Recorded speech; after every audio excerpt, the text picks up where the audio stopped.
Yo, what's up mga master? Ngayong araw nga ang ika-47 National Disability Rights Week.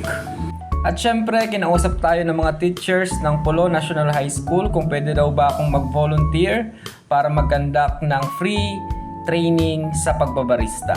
At syempre master, kahit community service lang to, masaya ako kasi yung advocacy naman talaga natin ay makatulong syempre sa coffee community at syempre sa mga batang gustong matuto at malaman kung ano ba ang buhay ng pagiging barista. Isa rin akong ama master, kaya naman syempre yung mga ganitong klaseng bata ay kailangan talagang pagtuunan natin ng pansin. At kailangan talaga nila master yung tulong natin para nga master mamulat sila kung ano ba yung mga ginagawa ng mga nagbabarista at syempre yung mga nagtatrabaho.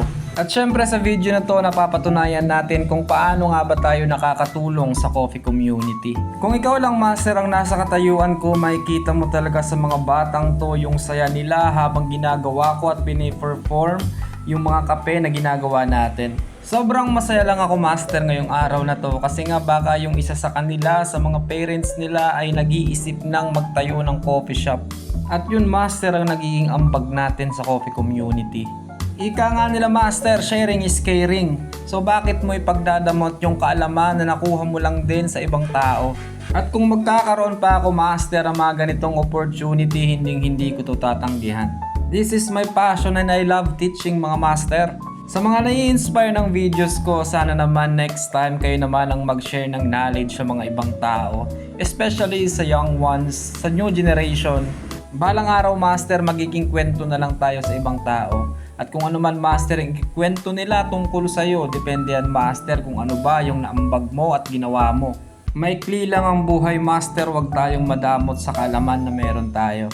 Sa mga magulang na walang sawang sumusuporta at nagmamahal sa kanilang mga anak, maraming salamat po at saludo ako sa inyo. Sa mga teachers, maraming salamat sa pagiging pangalawang magulang at syempre sa mga batang kailangan nating bigyan ng atensyon. At pagmamahal mga master, wag tayong magsawang tutukan sila at tulungan. Kung ano man sila master sa mga susunod na panahon, depende yan master kung paano natin sila inalagaan. Sa mga teachers ng batang to, maraming salamat po sa pag-uunawa. Sobrang saludo kami sa inyo, sa pasensya nyo, at syempre sa support na binibigay nyo sa kanila. Mabuhay kayo, ma'am and sir!